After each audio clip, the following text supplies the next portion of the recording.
جو fall back ہے کسی بھی سچویشن کا وہ، اور کسی بھی سچویشن کو ہینڈل کرنے کی تیاری، وہ ظاہر ہے پاکستان اتنا بڑا ملک ہے، 22 کروڑ لوگوں کا ملک ہے، اور پاکستان اتنے بڑے اس کے پاس ایسٹس ہیں، اس لیے یہ تو نہیں ہو سکتا کہ کوئی لوگ ایسے ہی ہم لوگ ہاتھ پہ ہاتھ دھرے بیٹھے ہوئے تھے. اس لیے پاکستانیوں کو میں نے جو پہلے بھی لفظ کہا تھا کہ پاکستان کے لیے انشاءاللہ العزیز اس صورتحال میں سے خیر نکلے گی اور خیر کی خبریں نکلیں گی.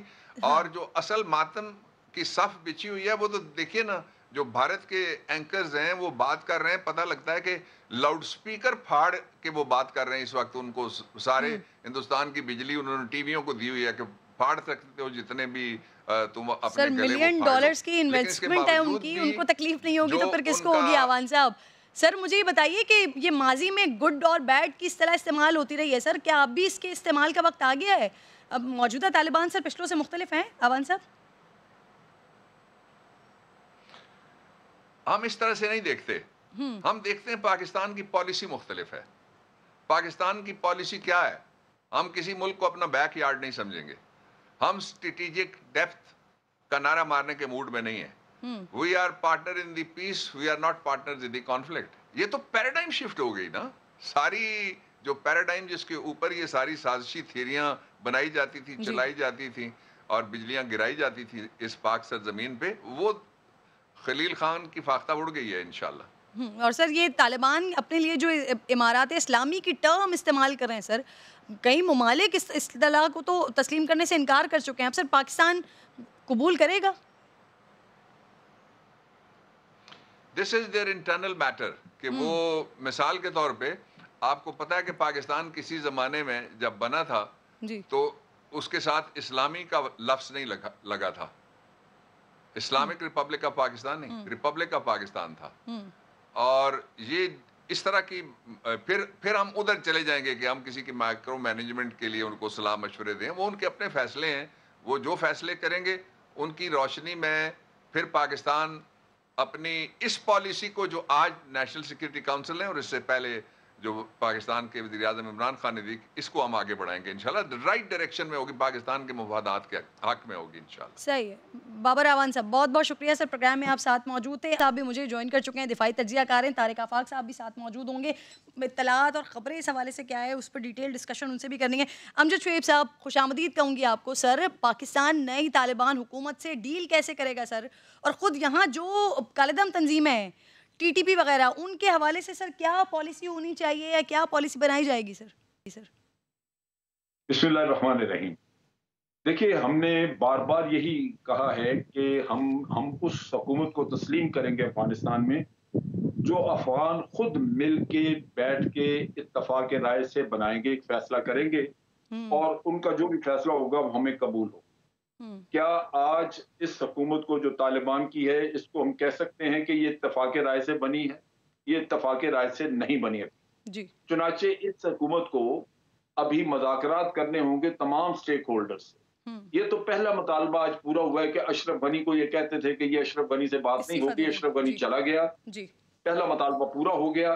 اب مذاکرات ہونے چاہیے جہاں پہ بات چیت ہو اور یہ طے ہو کہ آگے آپ نے کرنا کیا، اور یہ انہی کا فیصلہ ہو جو سٹیک ہولڈرز وہاں پہ ہیں. جب یہ اتفاق رائے ہو جائے گا، ایک متفقہ فیصلہ ہو جائے گا، تو پاکستان کو بھی کوئی اعتراض نہیں ہوگا، چائنا کو بھی نہیں ہوگا، کیونکہ تمام ممالک جو ہیں ان کا ایک ہی یہ رہا ہے کہ افغان لیڈ افغان اون فیصلہ ہو، اور جو افغان فیصلہ کریں گے وہ ہم قبول کریں گے. لہذا میرا خیال ہے کہ یہ سارے ملک مل کے اس وقت اس کو ریکگنائز بھی کر سکتے ہیں گورنمنٹ کو. دوسری بات یہ ہے کہ اگر تو اتفاق رائے سے حکومت بنے گی تو پھر وہ جو حکومت ہوگی اس کی رٹ ہوگی پورے افغانستان پہ، افغانستان کے کونے کونے پہ ان کی عملداری ہوگی. لہذا وہ کسی کو وہاں سے ٹیررزم نہیں کرنے دیں گے، کیونکہ انہوں نے اس چیز کی انڈرٹیکنگ دی ہے، گارنٹی دی ہوئی ہے. لیکن اگر ایسی حکومت بنتی ہے جس میں کہ کچھ لوگ اس سے متفق نہیں اور وہ اس کا حصہ نہیں بنتے، تو پھر وہ اپنے پاور سینٹرز بنائیں گے اور کسی نہ کسی کی پراکسی بن جائیں گے. بھارت کی پراکسی بن جائیں گے، امریکہ کی بن جائیں گے، کسی اور کی بن جائیں گے، تو پھر وہاں سے ٹیررزم ہوتا رہے گا. آپ طالبان کو کہیں گے کہ جناب آپ کی سرزمین سے ٹیررزم ہو رہا ہے، تو وہ آپ کو کہیں گے کہ ابھی ہماری رٹ نہیں، ہمارا پوری عملداری ہر کونے پہ نہیں ہے، پورے علاقے پہ نہیں ہے. جب ہوگی تو پھر ہم آپ کو یہ گارنٹی پوری کر کے دیں گے. تو یہ خدشہ، یہ مسئلہ ابھی موجود ہے. جب تک یہ مذاکرات کر کے یعنی مذاکرات شروع ہوں تو اس کے بعد بھی آپ یہ نہیں کہہ سکتے کہ مذاکرات واقعی کامیاب بھی ہوں گے یا نہیں.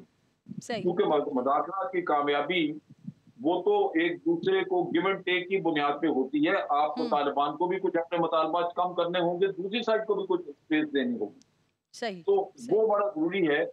تو میرے خیال کے مطابق جو حالات ابھی ہیں یہ ابھی ایک طرح کا آپ کہہ لیجیے کہ ابھی وہیں لٹکے ہوئے ہیں. کوئی ایسی بات نہیں ہو گئی جس سے ہم یہ کہہ سکیں کہ واقعی یہ امن کا راستہ کھل گیا ہے اور آج پاکستان بھی مطمئن ہو جائے کہ یہاں ٹیررزم نہیں ہوگا.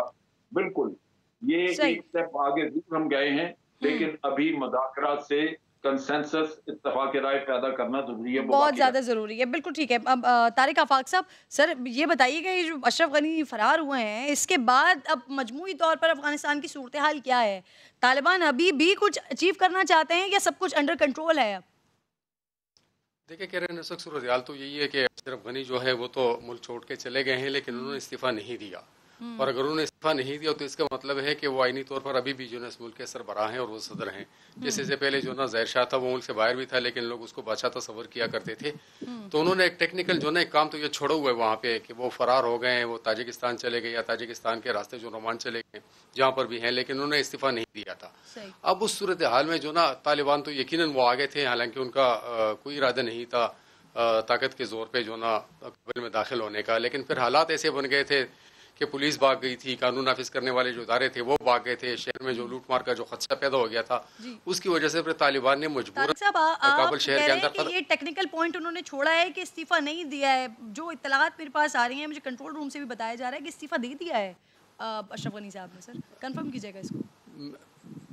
میرے پاس جو انفارمیشن ہے اس کے مطابق تو اس کا استعفیٰ جو نا نہیں آیا. اگر استعفیٰ آ چکا ہوتا آج میڈیا کی جو نا زینت بنا ہوتا, میرے پاس انفارمیشن اسی نہیں ہے. تو یہاں جو نا پھر طالبان جب شہر کے اندر داخل ہوئے اور انہوں نے اس لوٹ مار کے تدارک کے لیے اہم چوکیوں کا مطلب اس چوکیاں سنبھال لی تھی, وہاں پہ فراز دی. اب اس صورتحال میں آپ یہ دیکھیں کہ اس وقت عملاً طالبان وہ تو پورے افغانستان آ چکے ہیں, وہ مسلط ہو چکے ہیں, لیکن اگر آپ دیکھیں تو اقتدار ان کے ہاتھ میں نہیں ہے ابھی. اور اقتدار کے حصول کے لیے آپ ان کو جا کے مذاکرات کی طرف جانا پڑے گا, جس کے لیے عبداللہ جس کے لیے حکمتیار گلبدین حکمتیار اور حامد کرزئی کی اس میں جو نا اس پہ مشتمل ایک کوارڈینیشن کونسل بھی بنی ہے. اب یہ جا کے آ کے مذاکرات کریں گے, پھر یہ دیکھیں گے کہ کس کو جو نا کیونکہ دیکھیں مذاکرات کے ذریعے اگر برسر اقتدار آتے وہ تو الگ بات تھی. اب تو یہ طاقت کے زور پر آ گئے ہیں. سب سے امپورٹنٹ بات یہی ہے کہ یہ مذاکرات جو ہیں وہ ہونے اور اس کے بعد پھر کنسنسس سے اتفاق رائے سے پھر بات آگے بڑھے گی. تو سر وہ کیا اہم پوائنٹس کیا ہیں جو کہ قطر مذاکرات میں طے ہونے ہیں؟ سر امجد صاحب دیکھیں, مذاکرات میں سب سے امپورٹنٹ چیز یہ ہے کہ جو طالبان طرز حکومت لانا چاہتے ہیں, جس طرح کی شریعت وہ نافذ کرنا چاہتے ہیں, کیا وہ سارے سٹیک ہولڈرز اس کو مانتے ہیں, قبول کرتے ہیں؟ کیونکہ آپ نے دیکھا کہ سب سٹیک ہولڈر جو ان کے طالبان کے علاوہ جو باقی گروپس ہیں سارے, انہوں نے وہ امریکہ کی دی ہوئی جمہوریت جو تھی اس کو اپنایا ہوا تھا. وہ اس جمہوریت کے ساتھ وہ خوش تھے بالکل. اب یہ ایک سسٹم جو کہ طالبان دینا چاہ رہے ہیں, جو کہ شریعت وہ سمجھتے ہیں اس کے مطابق, تو پہلے تو اس کی قبولیت ہونی چاہیے. اب اس میں کئی شکوک و شبہات ہوں گے, جیسے خواتین کے حقوق کی ہم بات کرتے ہیں یا وہ سزاؤں کی بات ہے بہت ساری. تو کیا طالبان جو ہم جسے کہتے ہیں کہ اب ریفارم طالبان ہیں, پہلے سے بہتر ہیں, کیا انہوں نے اپنے خیالات میں کوئی تبدیلی کی ہے؟ تو یہ چیزیں ہوں گی جو ڈسکس ہوں گی اور ان کی ایکسیپٹیبلٹی ادھر آئے. اسی طرح پھر شراکت داری ہے, حصہ ہے. عبداللہ کو کیا ملتا ہے ساری گیم میں؟ حامد کرزئی کے گروپ کو کیا ملتا ہے؟ جو ہزاراز ہیں ان کو کیا ملتا ہے؟ اگر شراکت داری نہیں ہے اور حکومت صرف طالبان ہی کریں گے تو باقی سارے پھر وہ احساس محرومی آئے گا کہ ہمیں تو کچھ نہ ملا سارے کھیل میں. تو یہ وہ چیزیں ہیں جو کہ ڈسکس کرنی ہیں ان لوگوں نے, اور پھر جا کے کنسنسس ڈیولپ ہوگا جب سب لوگ متفق ہو جائیں, متفق ہوں گے. سر امجد صاحب ایک خیال, سر ایک کچھ ہلکے یا ایک ہلکے کا سر یہ بھی خیال ہے کہ امریکہ کو شکست ہوئی ہے, نہ وہ کہیں گیا ہے, وہ یہیں پر ہی ہے اور اپنے منصوبے کے عین مطابق سر وہ آگے بڑھا ہے. طالبان حکومت بھی کسی خفیہ ڈیل کا شاخسانہ ہے امجد صاحب؟ نہیں, میں آپ کو ایکسپلین کرتا ہوں.